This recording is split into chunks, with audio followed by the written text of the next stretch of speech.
Zubair Bwenge okurwa mu cyaro cya Nyakabirizo mu Kibanga East umuri Kitagata Shema District ni wakwasurwa n'abikimushanju abari hagati y'emyaka 2 kuzari 11 yo bukuru abatakamanyirwe hubakuruga kandi aba batura bakingirira no mu kikari batarukushohora kandi nebyaro kubatendeka tibikamanyirwe.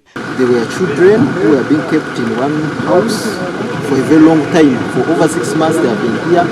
They don't know what they have been studying. So we had to come in and we found 7 children.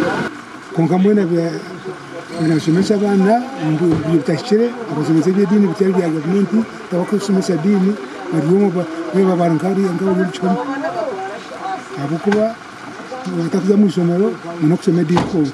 Zubair Bwenge kwasurwe nagerangwa abana aba nabegese dini rukuragira ngo baryo mu rundu gumwe omwizoba kandi shayemo yo mwebazo yonka kandi tabarukwikirizana n'ibyo kushoma amashomero tukabintu abakusanyanya n'ibinji munonga n'ibinji konka nkoko nabasobora nyowe kiryo musobozo bwanje nimbagenda hatabana ninkibasaba.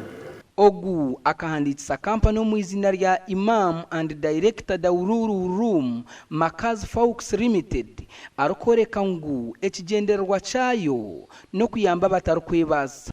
Hati nyewe ndi umukozi wa Allah kusomesa dini tinkusomesa ngu mfune muhati isomesa mfune mu miso ga Allah akireba. Zebede mwizuke oryo murambuzi w'amashomero ga Shema ajumirire kikorwe iki umuntu w'umukazi kandi ashomera cyamushaka cya kandi nashomesa bicubonga mbeno umuntu w'icyamushaka takorofana ashomesa kandi ashomesa uruganda n'uruharabu byonka ibintu byonka kandi ibintu bibiri umukaricuna mu Uganda zibikurikirizwa. Abana babica bakwasurwe harimo w'emyaka 3 ena 5 mukaga mushanju hamwe ni 11 kandi bona bacukumirwa polisi ya Shema gashakoma yuko twakire omuri Shema district.